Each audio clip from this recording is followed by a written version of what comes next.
साथियों नमस्कार। मैं प्रमोद कुमार आपके अपने चैनल साहनी मैथमेटिक्स में आप सभी का बहुत बहुत स्वागत करता हूं। साथियों कैसे हैं आप सभी? उम्मीद करता हूं आप सब बहुत अच्छे होंगे। साथियों आज जो हमारी ये क्लास है वो रेट की क्लास नंबर 17 है, 17वीं क्लास है। और आज जो हम इस क्लास में जानने वाले हैं वो है घनमूल निकालना। किसी भी संख्या का घनमूल कैसे हम लोग बहुत जल्दी निकाल पाए ये हम लोग जानेंगे। पिछली जो हमारी क्लास थी उसमें हम लोग किसी संख्या का घन माने क्यूब कैसे निकालते हैं वो हमने सीखा था। आई होप कि आप लोगों ने बहुत उसको एंजॉय किया होगा और बहुत अच्छे से आप उस बात को समझ पाए होंगे। आज की क्लास में हम लोग घनमूल सीखेंगे।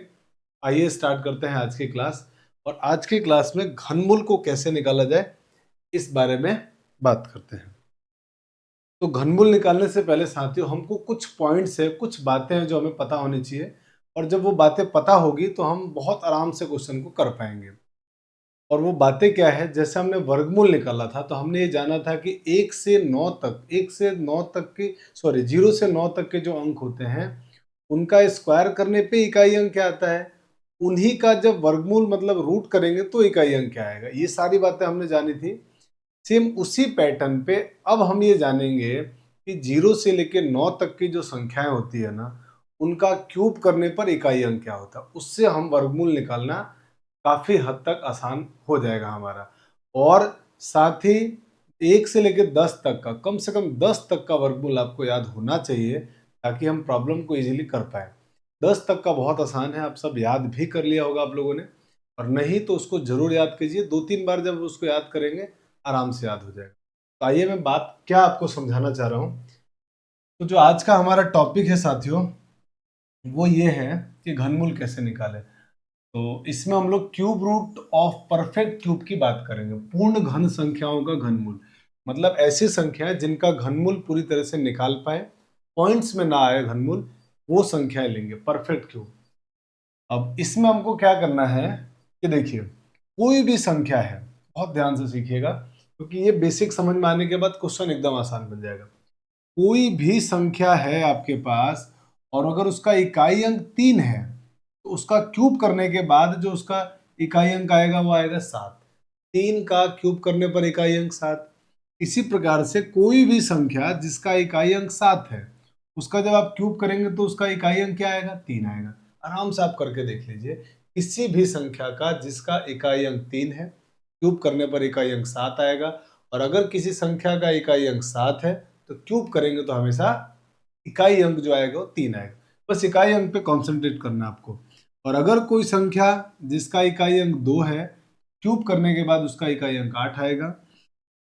इसी तरह से अगर कोई संख्या जिसका इकाई अंक 8 है क्यूब करने पर 2 आएगा। बस यही याद रखना है आपको, इसके अलावा कुछ भी याद नहीं रखना है। मतलब आपको क्या ध्यान रखना है, 2, 3, 7, 8, 2, 3, 7 और 8, बस इनको ध्यान रखना है। ये नंबर ध्यान रखने हैं कि सर इसके अलावा बाकी के हम बाकी तो याद कर लेंगे, बाकी बहुत आसान है। जब भी आप इनका क्यूब करोगे तो इसका इकाई अंक क्या आएगा, 8। और 2, 8 लिखा हुआ है उसका इकाई अंक जब आप क्यूब करेंगे तो क्या आएगा, 2। इसी तरह 3 जब लिखा हुआ है किसी संख्या का इकाई अंक तो इसका क्यूब करने पर आएगा 7। और 7 जब किसी संख्या का इकाई अंक है तो क्यूब करेंगे तो 3 आएगा। इसका उल्टा कि अगर सर किसी संख्या का इकाई अंक 8 है तो घनमूल निकालने पर इकाई अंक 3 आएगा, 2 आएगा सॉरी। और 2 है इकाई अंक तो घनमूल निकालने पर, इसका क्यूब रूट निकालने पर इकाई अंक 8 आएगा, उल्टा। 7 अगर है किसी संख्या का इकाई अंक तो घनमूल निकालने पर 3, और 3 है तो आएगा 7। बस ये याद रखना है। और बाकी अगर शेष जो बच गए, रिमेनिंग नंबर जो बच गए, क्या क्या बच गया, 0, 1, 4, 6, 4, 5, 9, 6, 0, 1, 4, 5, 6, 9, तो इनका क्यूब करोगे तब भी यही नंबर आएगा। और अगर क्यूब करने पर यही नंबर आ रहा है तो क्यूब रूट करने पर भी यही आएगा। माने 0 का क्यूब करेंगे तो इकाई अंक 0, तो 0 अगर किसी संख्या का इकाई अंक है तो क्यूब रूट करने पर भी इकाई अंक 0 आएगा। 1 अगर किसी संख्या का इकाई अंक है तो उसका जब आप क्यूब करेंगे तो उसका इकाई अंक भी 1 आएगा, और क्यूब रूट करेंगे तब भी 1 आएगा। मतलब इन 2, 3, 7, 8 के अलावा कोई भी नंबर जिसका इकाई अंक इनके अलावा हो क्यूब करने पर वही सेम इकाई अंक आएगा। या उसका घनमूल निकालेंगे तब भी वही सेम इकाई अंक आएगा। तो मुझे लगता है ये बात आपको समझ में आई। अगर नहीं आई तो आप इसको ऐसे सोचिए कि दो अगर किसी संख्या का, कोई भी संख्या है, अगर दो है तो चलो मैं इसको शॉर्ट में लिख लेता हूँ, आपको याद रखने में बहुत आसान होगा। तो आप क्या कीजिए कि सर दो, दो अगर कोई संख्या है उसका क्यूब करेंगे तो इकाई अंक आएगा 8, और अगर 8 है तो आएगा 2, बस ये ध्यान रखना है। और सेम ऐसे क्यूब रूट में कि जब हम क्यूब रूट निकालेंगे तो 8 अगर किसी संख्या का इकाई अंक है तो आएगा 2, और 2 है तो 8। सेम ऐसे ही अगर 3 है तो आएगा 7, इकाई अंक की बात कर रहा हूं मैं, और 7 है तो आएगा 3। इसके अलावा जो नंबर बच गए 0, 1, के बाद 4, 5, 6, इसके बाद 7 तो आ गया, 8 भी आ गया, 9। तो ये जब भी नंबर बचेंगे ना तो मेरे दोस्त इन सब का आप चाहे क्यूब करो या क्यूब रूट करो, जो यूनिट डिजिट आएगा वो सेम रहने वाला है, इसमें कुछ भी चेंज नहीं आएगा। यानी इसमें आएगा सेम यूनिट डिजिट, इकाई का अंक समान है। बस ये बात आपको समझनी है, बाकी बहुत आसान है। क्यूब रूट निकालना बहुत सिंपल है। तो हम करेंगे क्या कि जब क्यूब रूट निकालेंगे किसी संख्या का, तो जैसे हम लोग मान लो ये नंबर है ABCDEF, ये कोई नंबर है और मुझे इसका क्यूब रूट निकालना है। तो हम क्या करते थे, स्क्वायर रूट में क्या करते थे कि सर स्क्वायर रूट में दो दो के इधर से पेयर देखते चलते थे। अब आपको क्या करना है, जब आप क्यूब रूट निकालेंगे तो तीन तीन के पेयर बनाने हैं, तीन तीन के पेयर, ये तीन फिर ये तीन, ऐसे तीन तीन के पेयर बनाने हैं। ये बात आपको ध्यान रखना है, क्यूब रूट में तीन तीन के, स्क्वायर रूट में दो दो के। अब आइए क्वेश्चन में चलते हैं, सीधे क्वेश्चन में। अगर ये बात समझ में आ गई है तो सीधे सवालों की दुनिया में चलते हैं और आपको बहुत आराम से क्यूब रूट सीख जाएंगे। आज के बाद मेरा दावा है आप क्यूब, किसी भी परफेक्ट क्यूब नंबर का क्यूब कुछ ही सेकंडों में निकाल पाएंगे। देखिए ध्यान से, आइए बहुत छोटे से क्वेश्चन से मैं क्वेश्चन को स्टार्ट कर रहा हूं। आपसे कहा गया find the cube root of 4913, 4913 का घनमूल बताइए। देखिए आपसे कहा गया है 4913 का घनमूल बताइए। तो आपने क्या किया कि सर तीन के ये मैंने पेयर बनाए, ठीक है। अब आप सोचिए, बहुत आराम से सोचना है कि सर तीन इकाई अंक, तीन इकाई अंक अगर है तो तुरंत आपके दिमाग में आना चाहिए 2378। 2378 में अगर है तो सोचना, नहीं तो बाकी का तो सेम रहेगा। यहाँ सर इकाई अंक तो तीन है, अगर मेरे भाई इकाई अंक तीन है तो याद करो जब आप इसका क्यूब रूट निकालोगे तो उसका इकाई अंक क्या आएगा, तो आप कहेंगे सर तीन का सात होता है, सात का तीन होता है, दो का आठ होता है, आठ का दो, तो यानी इकाई अंक तो आ गया सर सात। अब मेरे भाई डायरेक्ट आप कहोगे कि सर ऑप्शन में ये नहीं हो सकता, ये नहीं, ये नहीं हो सकता, ये नहीं हो सकता, आंसर आ गया सर 17। तो आंसर तो आ गया, लेकिन 17 होगा या नहीं वो डिसाइड करते हैं। तो इकाई अंक सात होगा। अब दहाई अंक के बारे में बात करते हैं। तो मेरे भाई बचा हुआ नंबर क्या है, आप कहेंगे चार। अब आप ऐसी संख्या ढूंढिए जिसका क्यूब करने पर चार उन दोनों के बीच में, ऐसी दो संख्याएं जिनका क्यूब करने पर उनके बीच में चार आ जाए या चार आ जाए क्यूब करने पे। तो आप कहेंगे सर एक का क्यूब एक और दो का क्यूब आठ, इसके बीच में ही आता है चार। अब इन दोनों में से जो छोटा नंबर है ना वो यहाँ लिखना, ये आपका आंसर होगा। एक सवाल से मैं जानता हूं आपको समझ में नहीं आएगा, अगला क्वेश्चन करते हैं और आसानी से आपको समझ में आ जाएगा। देखिए आइए इस क्वेश्चन की बात करते हैं। इसे 24389, आप इसका क्यूब रूट बताइए। तो आपने क्या कहा कि सर हमने यहां से तीन के पेयर बना लिए, ये तीन का पेयर। अब इकाई अंक 9, तो मुझे बताइए तुरंत आपने क्या सोचा, 2378 है क्या इकाई अंक? आप कहेंगे नहीं सर, तो इसके अलावा जो बच गया उसका सेम होगा, यानी इकाई अंक 9 है इसका, तो इसका क्यूब रूट करने के बाद भी इकाई अंक 9 आएगा। और आप ऑप्शन में देख के खट से आंसर दे दिया आपने कि अरे सर ये तो दो, तो तीन तो वैसे ही कट गए, तो आंसर तो 29 हो गया। लेकिन हम चेक करते हैं आंसर, तो बताइए इकाई अंक तो आ गया 9, अब बचा हुआ नंबर क्या है, 24। आप सोचिए ऐसे दो नंबर जिनका क्यूब करने पर 24 उन दोनों के बीच में आ जाए और जिसमें आए वो छोटा नंबर लेना आपको। तो आप कहेंगे कि सर दो का क्यूब होता है आठ और तीन का क्यूब होता है 27, तो आठ और 27 के बीच में 24 आता है, इन दोनों में छोटा दो है, तो आंसर होगा। यही हमारे क्वेश्चन का सही आंसर है। आंसर हो गया 29। बहुत आसान है। और क्वेश्चन करते हैं, आइए।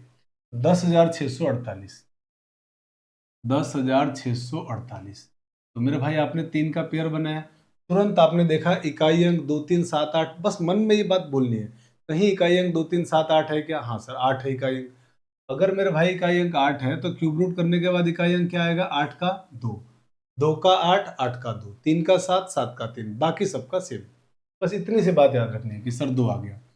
अब कि सर 2 आ गया तो वैसे ही ऑप्शन से हमने तो कर लिया क्वेश्चन की ए आंसर हो गया, बाकी दो तो कट गए क्योंकि इनका इकाई अंक तो है ही नहीं 2। पर ऐसा हर बार नहीं होगा, कई बार ऐसा होगा 2 2 3 3 ऑप्शन सही आ जाएंगे, है ना? तो ये भी ध्यान रखना है, तो हमको परफेक्ट आंसर लाना है। इकाई अंक 2। अब ये जो 10 बच गया वो किन दो संख्याओं के क्यूब के बीच में आता है, या किसी संख्या का क्यूब 10 होता है? तो आप कहेंगे कि सर देखो, 2 का क्यूब मैं जानता हूँ 8 होता है, 3 का क्यूब, सर 3 का क्यूब 27 होता है, तो 10 इन दोनों के बीच में आएगा, तो छोटा नंबर मैं लिखता हूँ हर बार, तो दहाई अंक मेरा छोटा नंबर होगा, तो आंसर हो गया इसका।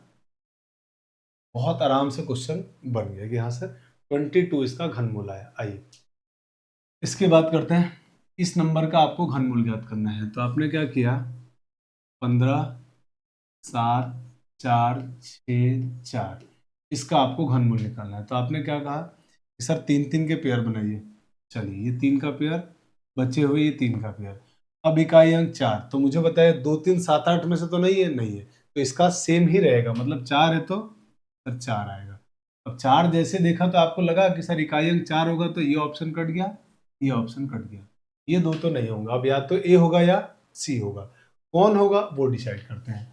आप सोचिए कि 157 किन दो संख्याओं के क्यूब के बीच में आता है, इसीलिए आपको कहा था ना 10 तक का क्यूब याद कीजिए, उसकी जरूरत पड़ेगी। तो आप कहेंगे सर 5 का क्यूब होता है 125 और 6 का क्यूब होता है 216, तो 5 और 6 के क्यूब के बीच में 157 आता है, 125 और 216 के बीच, तो इसमें छोटा कौन है? सर 5। तो आंसर कितना हो गया? इस क्वेश्चन का सही आंसर क्या है? 54। ये आंसर हो गया ऑप्शन नंबर सी। ये आपका गलत आंसर है। आइए आगे बढ़ते हैं अगले क्वेश्चन में। क्यूब रूट निकालना है, देखना यहाँ पे 3 लिखा हुआ का मतलब होता है क्यूब रूट ही निकालना है, इसका मान ज्ञात करना है। किसका क्यूब रूट निकालना है आपको? 314 432, इसका क्यूब रूट। देखिए क्यूब रूट को कई बार ऐसे लिखा हुआ आपको मिलेगा, और कई बार ये ना लिख के ये भी लिख सकता है क्वेश्चन वाला, 314 432। तो आपने देखा होगा हमने सर्ट्स और इंडाइसेस वाले चैप्टर में ऐसी बातें करी थी कि जब यहाँ पे 3 लिखा हुआ है तो हमने क्या बोला था, इस संख्या का थर्ड रूट, तीसरा मूल, इस संख्या का तीसरा मूल। तो हो सकता है कभी कभी क्वेश्चन में पावर 1/3 लिख दे, या ऐसे लिख के दे दे घनमूल लिखने की बजाय, तब आप समझना घनमूल ही निकालना है। अब क्या किया हमने कि सर 314 432, अब इसका निकालिए घनमूल। तो आपने 3 3 के पेयर बनाए इधर से, सर इकाई अंक 2, तो याद कीजिए 2 3 7 8, हाँ सर 2 3 7 8 के बीच में 2 है, तो 2 का जब आप क्यूब करेंगे तो इकाई अंक 8, और जब क्यूब रूट करेंगे तब भी 8 रहेगा, तो कितना हो गया कि सर 8, 2 का 8 इकाई अंक। 314 मेरे भाई किन दो संख्याओं के क्यूब के बीच में आता है? तो आपने कहा कि सर 6 का क्यूब मुझे याद है 216, 7 का क्यूब 343, तो 6 और 7 के बीच में आता है, छोटा वाला नंबर लिखेंगे, मैंने हमारा आंसर हो गया 68।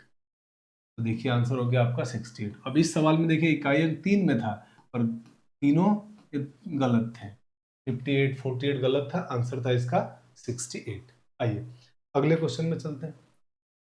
Find the value of this, इस नंबर का आपको क्यूब रूट निकालना है। 5 5 1 3 6 8। तो आपने क्या किया कि सर वही 3 के पेयर इधर से, 3 के पेयर इधर से, अब यहाँ से 8 है तो इसका क्यूब रूट करने के बाद इकाई अंक 2 आ जाएगा। अब 551 किन दो संख्याओं के क्यूब के बीच में आता है? तो आप कहेंगे सर 8 का क्यूब होता है 512 और 9 का क्यूब होता है 729, तो 512 और 729 के बीच में ही 551 आता है, तो छोटा नंबर हमने 82 लिख दिया, और यही हमारा इस क्वेश्चन का सही आंसर हो गया। तो आंसर हो गया आपका 82, ऑप्शन नंबर सी। आइए अगला क्वेश्चन, अब जल्दी से आप इस क्वेश्चन को बताइए। अच्छा इस क्वेश्चन में एक बात हम और सीखेंगे कि सर इसमें माइनस आ गया है, तो मेरे दोस्त, अगर मैं आपसे कहूँ कि चलो -2 का क्यूब बताओ आप, आपको बताया ना माइनस की पावर विषम संख्या माइनस में आएगा, क्योंकि माइनस का मतलब क्या होता है, इसका मतलब होता है -2 का 3 बार गुणा। जब आप 3 बार इसका गुणा करेंगे तो क्या होने वाला है कि sir minus minus plus, plus minus minus, तो आंसर माइनस में आएगा। 2 का 2 से गुणा 4, 4 का 2 से गुणा 8, यानी आंसर होगा माइनस का 8। अब इसका उल्टा अगर मैं आपसे कहूं कि चलो -8 का क्यूब रूट बताओ, तो -8 का क्यूब रूट बताओगे तो देखो -2 आएगा, ये नंबर होगा, यानी माइनस का। यानी ध्यान रखिएगा, जब भी नेगेटिव नंबर का क्यूब रूट निकालेंगे तो नेगेटिव आंसर आएगा। इसका मतलब ये हुआ कि पहले दो ऑप्शन तो वैसे ही कट गए, ये तो दोनों होंगे ही नहीं, क्योंकि माइनस का क्यूब रूट माइनस में आएगा। अब क्या आएगा आंसर, उसको देख लेते हैं। हमारे पास क्या नंबर था, 226,981। तो आपने वही फिर से 3 3 का पेयर बनाया। अब ये इकाई अंक देखा आपने, इकाई अंक 2 3 7 8 में से नहीं है, तो इसका मतलब इसका इकाई अंक वही नंबर आएगा, मतलब 1 आएगा। अब जो बचा हुआ 226 है वो किन दो संख्याओं के स्क्वायर के बीच में आता है। आप कहेंगे कि सर ये होता है 5 का स्क्वायर तो होता है 125, और 6 का स्क्वायर 216, तो ये तो गड़बड़ हो गया, 226 ज़्यादा है। हमने क्या किया कि सर 6 और 7, 6 का क्यूब 216, 7 का क्यूब 343, तो इसके बीच में आता है 226, छोटा वाला नंबर यहाँ लिख देंगे, और क्योंकि माइनस था तो यहाँ भी माइनस लगा देंगे। तो हमारा आंसर कितना आ जाएगा, माइनस का 61। तो आंसर हो गया आपका ऑप्शन नंबर डी, -61। बेहद आराम से हमने क्वेश्चन को सॉल्व किया। अब आइए इसकी बात। तो मेरे भाई, आप पॉइंट वाले नंबर की अगर आप बात करोगे, जैसे आपसे कोई बोले कि चलो 0.3 का क्यूब बताओ, तो आप क्या करेंगे कि सर इसका मतलब होता है 0.3 का क्यूब अगर किसी ने पूछा है, 0.3 का 3 बार गुणा, बिल्कुल यही होता है। और आपने पॉइंट वाले नंबर का जब मल्टीप्लाई किया होगा तो आपने देखा होगा कि सर 3 का 3 से 3 का 3 से गुणा किया तो आ गया 27, लेकिन पॉइंट यहाँ एक संख्या के बाद, यहाँ भी एक संख्या के बाद, यहाँ भी एक संख्या के बाद, तो टोटल 3 संख्या के बाद पॉइंट। और यहाँ आंसर में 2 ही संख्या आ रहा है, तो एक अंक लगा के इसको 3 अंक की संख्या बना देंगे और यहाँ पॉइंट लगाएंगे। इसी तरीके से मान लो आपसे बोले कि 0.03 इसका क्यूब करिए, तो आप क्या करेंगे कि 3 का सर क्यूब कर देंगे, आएगा सर 27। अब कि आप देखिए कितनी संख्या के बाद पॉइंट था, 2, तो क्यूब करने के बाद कितनी संख्या के बाद पॉइंट आएगा, तो आप कहेंगे सर क्यूब करने के बाद 6 संख्या के बाद पॉइंट आएगा। तो मतलब 1 2, 2 तो था ही, 4 हो गए, 5 6, अब लगा देंगे पॉइंट, तो इसका आंसर ये आएगा। इसी तरह से आपसे अगर कोई बोले कि 0.003 इसका क्यूब करिए, तो आप क्या करेंगे कि सर 3 का क्यूब कर दिया हमने 27, और यहाँ पे 3 अंकों के बाद पॉइंट है, तो क्यूब करने के बाद 9 अंकों के बाद पॉइंट होगा, तो 2 तो है ही, अब 7 जीरो और लगा दो, 1 2 3 4 5 6 7, और पॉइंट लगा के तो ये आपका आंसर आएगा। अब इसका उल्टा अगर आपसे कोई पूछे, चलो इनका क्यूब रूट बताओ, जैसे मान लो आपसे किसी ने पूछा कि 0.000 और 027 इसका आप क्यूब रूट बताइए, तो आप क्या करेंगे कि सर आपको क्यूब रूट किसका आता है, तो सर 27 का आता है, कितना हो गया 3। अब जरा इधर से देखिए कितनी संख्या के बाद पॉइंट है, 1 2 3 4 5 6, तो हम जो पॉइंट लगाएंगे क्यूब रूट निकालते समय वो 2 संख्या के बाद लगाएंगे। 3 3 के पेयर बना लो ना, कितने पेयर बने 3, तो सीधी सी बात है, अगर सॉरी 2 पेयर बने तो 2 अंकों के बाद पॉइंट लगाएंगे, तो यहाँ पे 2 अंक बन गए और ये 0, ये आपका आंसर हो। मान लीजिए आपसे यही बोला होता है कि चलो क्यूब रूट बताओ आप 0.1 2 3 4 5 6 7 और 8 9 इसका, तो आप क्या करते हैं कि सर 3 3 के पेयर बना लीजिए, 3 3 के पूरे पेयर बन गए, हाँ सर बन गए, तो आप 27 का क्यूब लिख दीजिए 3, कितने पेयर बने हैं 3, तो आपको 3 अंकों के बाद पॉइंट लगाना है, ठीक है, तो ये 2 और यहाँ लगा दीजिए पॉइंट, ये आपका आंसर है। इसी तरीके से अगर इस सवाल को आप देखेंगे तो आप पाएंगे कि सर इसमें 3 और 3 3 3 के 2 पेयर परफेक्ट बन गए, और आपको किसका क्यूब रूट आता है निकालना, तो आपको सर 64 का तो मुझे मालूम है कि 4 होता है, तो आपने 4 लिखा, और 2 पेयर बने तो 2 अंकों के बाद पॉइंट, तो यहाँ पे आपने पॉइंट लगा दिया, तो आपका आंसर कितना आ गया 0.04। तो जब पॉइंट वाले नंबर आ जाए तो आप इस तरीके से इनको करेंगे। आइए आगे बढ़ते हैं, अगला। अब ये नंबर है, इसका आपको क्यूब रूट निकालना है, घनमूल। तो मेरे भाई किसी भी नंबर का x का अगर घनमूल पूछा जाए, x का घनमूल, तो x के घनमूल का क्या मतलब होता है कि सर x के घनमूल का मतलब होता है x की पावर 1/3। तो अगर इसका मान आपसे पूछा गया है कि a क्यूब बी की पावर 6 c की पावर 9, इसका आपको बताना है घनमूल। इसके घनमूल का मतलब ये हुआ इसकी पावर 1/3, a क्यूब बी की पावर 6 सी की पावर 9 का पावर 1/3। अब ये पावर आपने पढ़ा था जब हमने शॉर्ट्स इंडाइसेस पढ़ा था, उसमें घातांक नियम में पढ़ा था कि ये पावर आपस में मल्टीप्लाई होती है। तो जब आप इसको सॉल्व करिएगा तो आप कहेंगे सर 3 इंटू 1/3, बी की पावर 6 इंटू 1/3 और सी की पावर 9 इंटू 1/3। तो आराम से दिख रहा है कि सर ए की पावर 1 आ गया, बी की पावर 2 आ गया, सी की पावर 3 आ गया। तो आंसर कितना हो गया? ab² c³ option number B आपका सही आंसर होगा। बहुत आराम से आपने कर लिया। क्यूब रूट निकालना तो फट से पावर 1/3 कर दीजिए, यानी कि पावर में आप 3 से भाग दे दीजिए, जो बच जाए वो आपका आंसर है। आइए अगला क्वेश्चन। अगला क्वेश्चन कह रहा है कि what is the smallest number by which number by which 1323 must be multiplied to make it perfect cube। 1323 को किस न्यूनतम संख्या से गुणा किया जाए ताकि यह पूर्ण वर्ग बन जाए। तो याद कीजिए, ऐसा क्वेश्चन हमने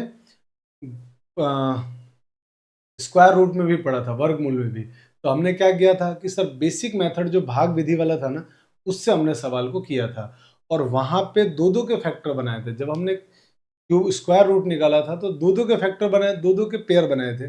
जब क्यूब रूट निकालेंगे तो तीन तीन के पेयर बनने चाहिए। तो बस वही काम हम यहाँ पे कर देंगे, बिल्कुल वैसा ही कि सर आप है ना 1323 का भागफल विधि से क्यूब रूट निकालिए और तीन तीन के पेयर बनाइए। तो मेरे भाई 1323 में किसका भाग जाता है?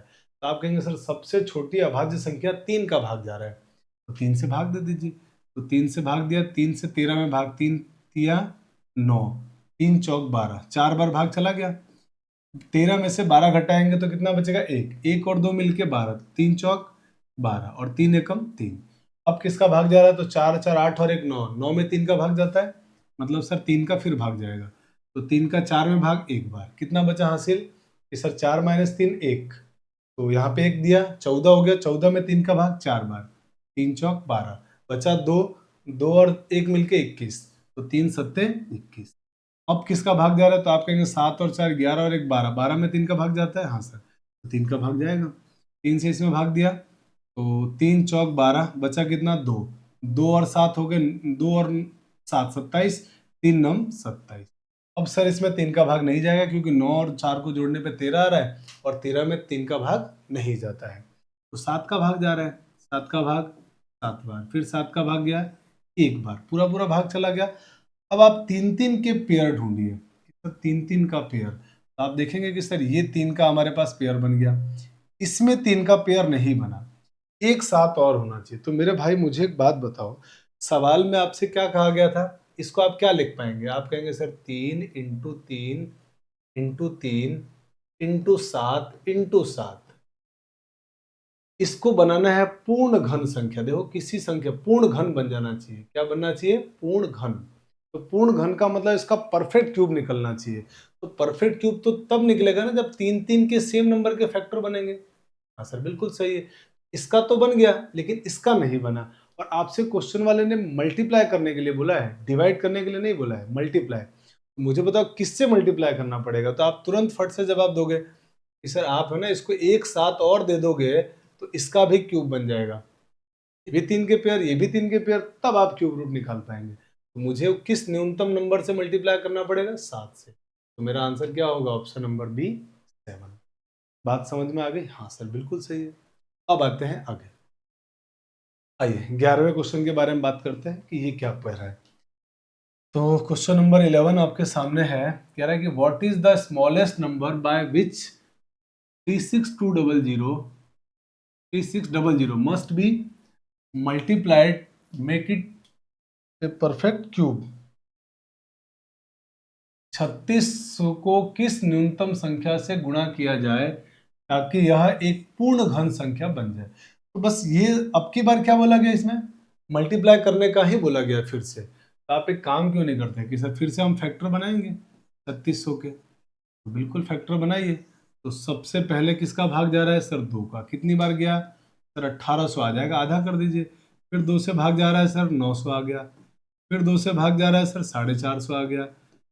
फिर 2 से भाग जा रहा है सर, तो 450 का आधा 225। अब आपको दिख गया कि सर अब 2 का भाग नहीं जाएगा, तो अब 3 का भाग जा रहा है, भाग दीजिए। 3 सत्ते 21, बचा कितना, 1। 3 पंजे 15। सर फिर 3 का भाग जा रहा है, तो 3 का भाग दिया तो कितनी बार कट गया, 25 बार। फिर सर 5 का भाग जा रहा है, कितनी बार, 5 बार। और फिर आपने 5 का भाग दिया तो कितना आ गया, 1। तो मेरे दोस्त, आप जो ये 3600 लिखा हुआ है, आप इसको लिख सकते हो कि सर इसको लिख सकते हैं हम, 2 का कितनी बार गुणा आ रहा है, 4 बार। तो 2 इंटू 2 इंटू 2 इंटू 2। 3 कितनी बार आया है सर, 2 बार। तो इंटू में 3 इंटू में 3 इंटू 5 कितनी बार आ रहा है सर, 2 बार। 5 इंटू 5। अब आपको बोला गया था कि किस न्यूनतम संख्या से गुणा किया जाए ताकि ये परफेक्ट क्यूब बन जाए। तो मुझे बताओ, क्यूब बनाने के लिए आप क्या कहोगे कि सर 3-3 के फैक्टर बनाने पड़ेंगे, 3-3 के सॉरी पेयर बनाने पड़ेंगे। तो ये 3 का पेयर बन गया, एक बच गया। मान तो इसको सर एक 3 चाहिए तभी तो पेयर बनेगा, तो इसका मतलब मुझे एक 3 से मल्टीप्लाई करना पड़ेगा। सही है सर, बिल्कुल ठीक है। इसी तरह से यहाँ पर देखो, तो आप पाओगे कि सर ये 5 2 बार आ रहा है, लेकिन मुझे 3-3 का पेयर बनाना, तो एक 5 चाहिए। इसी तरह आप कहोगे कि सर यहाँ पे ना 1 2 आ रहा है, और मुझे अगर 3 का पेयर बनाना है तो मुझे 2 2 और चाहिए। और क्योंकि मेरा सवाल गुणा का है तो मैं इसलिए गुणा कर रहा हूँ, भाग का होता तो भाग देता। अभी मैंने क्या किया कि सर इंटू में 2 बार 2 और कर दिया। अब आपका सवाल क्या था कि किस न्यूनतम संख्या से गुणा किया जाए। तो मेरे दोस्त, ये जो मैंने रेड कलर में लिखा है ना, ये वो न्यूनतम संख्या है जिससे आप गुणा करोगे तो परफेक्ट क्यूब बन जाएगा। तो कितना आंसर आया, गुणा कर लो इसका कि सर 2 दूनी 4, 4 को 5 से गुणा किया 20, 20 इंटू 3 60। तो आपका आंसर क्या आ गया, ऑप्शन नंबर बी 60। तो आंसर हो गया 60। तो बेहद आसान है इस तरह के क्वेश्चन। बेसिक मेथड भी आपको आना चाहिए, क्यूब रूट निकालना आता है, लेकिन बेसिक मेथड को कभी भी हमको नहीं भूलना है। चलिए अब आते हैं 12वें क्वेश्चन में। इससे पहले 11वां क्वेश्चन था, अब आते हैं 12वें में। 12वें क्वेश्चन में आपसे कहा गया है कि find the smallest number which when divided by 405 gives a perfect cube. कहने का मतलब ये है कि वो छोटी से छोटी संख्या ज्ञात करें जिससे 405 को अगर भाग दिया जाए तो पूर्ण घन संख्या बन जाए। भाग देना आपकी बार, 405 को किस छोटी से छोटी संख्या से भाग दे कि पूर्ण घन बन जाए। तो आप फिर से वही कि सर हमारा वो नियम, अभाज्य गुणनखंड विधि, भाग देना। अब बताओ किस छोटी से छोटी संख्या से भाग जा रहा है, तो आप कहेंगे सर 3 का जा रहा है, 3 से दे दिया आपने भाग। 3 एकम 3, बचा कितना, 1। 1 और 0 10, सर 3 तिया 9, बचा 1, 1 और 5 15, 3 पंजे 15। फिर आपने क्या कहा कि सर फिर 3 का भाग जा रहा है, ठीक है भाग दे दो। 3 चौके 12, बचा 1, 3 पंजे 15। फिर 3 का भाग दिया, सर 15 तिया 45। फिर 3 का भाग दिया सर 5 बार। फिर आपने 5 का भाग दिया, आ गया 1। अब मुझे बताओ इस 405 के क्या फैक्टर बने। तो आप कहेंगे sir 3 into 3 into 3 into 3 into 5। सही है सर। आप क्या चाहते हो, भाग देना है आपको, तो भाग देना है कि इसको किससे भाग दे कि परफेक्ट क्यूब बन जाए। तो मुझे बताओ 3-3 के पेयर के बारे में ही तो आप सोच रहे हो कि सर ये 3 पेयर बन गया, लेकिन इनके तो पेयर बने ही नहीं। तो आप अगर भाग देना चाहते हो छोटी छोटी संख्या से, तो मुझे बताओ अगर आप भाग देना चाह रहे हो तो आप चाहोगे ना कि परफेक्ट बनने के लिए, परफेक्ट क्यूब बनने के लिए या तो इसके भी पेयर बनाए 3-3 के, तो इनके पेयर बनाएंगे तब तो गुणा करना पड़ेगा। लेकिन सवाल क्या है, भाग देने का। तो मुझे किससे भाग देना चाहिए, तो आप तुरंत कहेंगे सर इसको हटा देते हैं ना। अगर अगर ये 3 और 5 को हम हटा दें तो हमारा ये परफेक्ट क्यूब बन जाएगा, क्योंकि 3 के फैक्टर आ जाएंगे। तो मैंने कहा कि सर 3 इंटू 5, इसको हटाने के लिए इसी से भाग दे दो। तो मेरे भाई आंसर क्या आ गया कि सर 5 इंटू 3 15, यानी कि आपको छोटी से छोटी संख्या 15 है जिससे भाग देने पर ये पूर्ण खंड संख्या प्राप्त हो जाएगी। आपका आंसर हो गया ऑप्शन नंबर डी। तो साथियों, बहुत आराम से आपको बातें समझ में आ गई। ये छोटी सी क्लास थी, क्योंकि इसके अंदर घनमूल पे इतने ज़्यादा क्वेश्चन नहीं आपसे पूछे जाएंगे, और पूछे जाएंगे तो इसी टाइप के क्वेश्चन आपके एग्जाम में आएंगे। घनमूल आपने निकालना सीख लिया, इस तरह के जो क्वेश्चन आते हैं उनका आपने बेसिक मेथड, जल्दी से कैसे हम सॉल्व करें, वो भी सारी चीज़ें सीख लिया आपने। छोटे छोटे टॉपिक है, इन टॉपिक के आगे के जो चैप्टर्स होते हैं ना, उनमें बहुत यूज़ होता है। जैसे आप जब कंपाउंड इंटरेस्ट पढ़ेंगे, जब आप आगे जाके मेंसुरेशन पढ़ने वाले हैं, वहाँ पर कैलकुलेशन की जरूरत पड़ेगी, तब इन टॉपिक्स की बड़ा इंपॉर्टेंस होगा। हो सकता है कि इन टॉपिक से डायरेक्ट क्वेश्चन भी आ जाए, ना भी आए, पर इनका यूज़ होगा आगे के चैप्टर। आप बहुत आराम से इनके नोट्स बनाइए, इनको पढ़िए, और एक बार इस तरीके से पढ़ना है हमें कि एक बार पूरी क्लास को देखा, दोबारा हमको देखने की जरूरत ना पड़े, दोबारा हम अपने नोट्स को देखेंगे। तो नोट्स आपको जो इस क्लास की पीडीएफ है, वो मैं आपको टेलीग्राम चैनल साहनी मैथमेटिक्स पर उपलब्ध करवाता हूँ। तो अगर आप नए हैं तो उस चैनल को आप ज़रूर ज्वाइन कर ले टेलीग्राम पे जाके। वहाँ पर आपको सारी क्लास की डे बाय डे, हर दिन एक दिन के बाद आपको नोट्स वहाँ पर अवेलेबल करा दिए जाते हैं। तो नोट्स बनाइए और खूब मन लगा के पढ़िए, और टारगेट बनाइए कि मुझे जनवरी वाले रीट एग्जाम को किसी भी हालत में निकालना है, बहुत अच्छी रैंक के साथ निकालना है। तो बने रहिए हमारे साथ, इसी तरीके से अपना प्यार और विश्वास बना के रखिए। हम आपके लिए लगातार क्लासेस इस तरीके की रीट की लाएंगे। मिलते हैं अगली क्लास में। जय हिंद, जय भारत।